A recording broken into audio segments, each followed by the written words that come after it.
Évangile de Jésus-Christ selon saint Jean, au chapitre 19, des versets 25 à 34.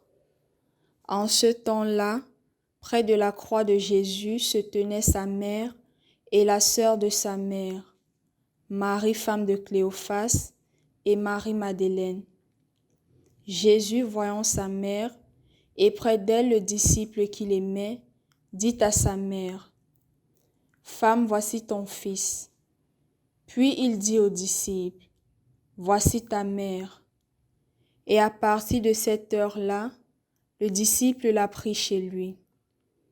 Après cela, sachant que tout désormais était achevé, pour que l'écriture s'accomplisse jusqu'au bout, Jésus dit, « J'ai soif. » Il y avait là un récipient plein d'une boisson vinaigrée.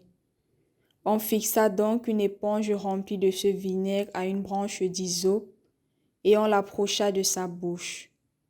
Quand il eut pris le vinaigre, Jésus dit, « Tout est accompli. » Puis inclinant la tête, il remit l'esprit. Comme c'était le jour de la préparation, c'est-à-dire le vendredi, il ne fallait pas laisser les corps en croix durant le sabbat, d'autant plus que ce sabbat était le grand jour de la Pâque. Aussi les Juifs demandèrent à Pilate qu'on enlève les corps, après leur avoir brisé les jambes. Les soldats allèrent donc briser les jambes du premier, puis de l'autre homme crucifié avec Jésus.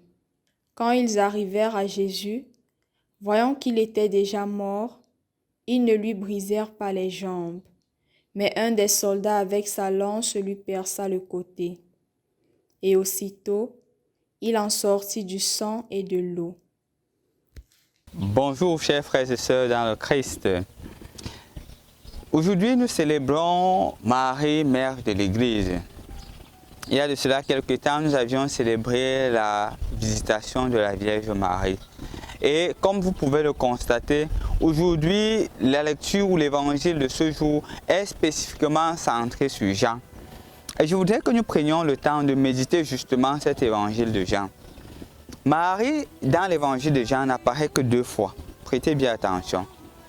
Au 2e chapitre, aux noces de Cana, et en ce 19e chapitre, où justement la Vierge Marie est présentée comme la mère de l'Église. Regardez bien, je vous l'avais dit une fois, je crois pendant le temps de Carême, que les lectures de Jean sont une inclusio. Ça veut dire que quand il donne un thème, quand il donne un indice au début, il doit toujours finir avec la fin pour montrer le lien qui existe entre les deux. Et justement, c'est la même chose dans le cheminement de la foi. Le cheminement de la foi de Nicodème, le cheminement de la foi de la femme samaritaine, le cheminement de la foi même des disciples. Ils voient toujours une certaine évolution. En effet, ce n'est pas par accident qu'ils mettent Marie au début du chapitre et ils mettent Marie à la fin du chapitre. Allons dans Marie chapitre 2, c'est aux noces de Cana. Marie lui dit ceci, « Ils n'ont plus de vin. » Et qu'est-ce qu'il dit? « Femme, qu'est-ce qu'il y a entre toi et moi? Mon heure n'est-il pas encore arrivée? » Mais en plus, on dit que Marie, la mère de Jésus, on le précise plus haut. Mais malgré cela, il accomplit le miracle. Marie est capable d'anticiper la mission de Jésus. Marie est capable de dire que même si ton heure n'est pas encore arrivée, puisque je suis ta mère, tu dois le faire. Et c'est ce qu'elle fait d'ailleurs. C'est ce qu'elle fait dans la mesure où Jésus est capable de transformer l'eau en vin. Là, c'était Marie, mère de Jésus, on le précise. Maintenant, dans ce chapitre que nous venons d'écouter, on voit justement que Jésus sur la croix dit « Fils, voici ta mère, mère, voici ton fils ». Marie maintenant devient non plus seulement la mère de Jésus, mais elle devient la mère de l'Église. C'est pour cela que justement, le disciple bien-aimé qui est avec elle représente l'Église. C'est un des apôtres. Et justement, Marie est confiée à ce disciple-là. Et ce disciple-là est confié à Marie. Mère, voici ton fils, fils, voici ta mère. Et c'est pour cela que depuis ce jour-là, il l'a pris chez elle. Comme pour dire que Marie devient la mère de l'Église. Si vous remarquez, chers frères et sœurs dans le Christ, c'est pour cela que dans notre Église, Marie joue un rôle important.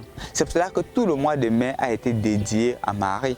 En octobre, il y a le mois du rosaire, où on consacre justement à la Vierge Marie ce temps pour nous approcher davantage de Dieu, parce qu'elle peut intercéder pour nous.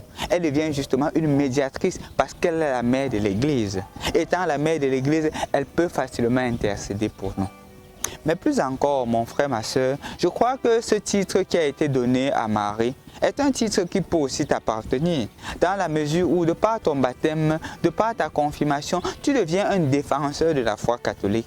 Tu prends aussi une responsabilité dans cette église-là que tu as amené à sanctifier, que tu as amené à propager, que tu as amené à encourager les gens à l'embrasser avec une plus grande sainteté. Marie peut aussi habiter en toi. Cette mission que Jésus confie à Marie, cette mission-là aussi, Jésus te la confie dans tes différentes responsabilités. Peut-être tu es père de famille. Et comme père de famille, comment est-ce que tu agis?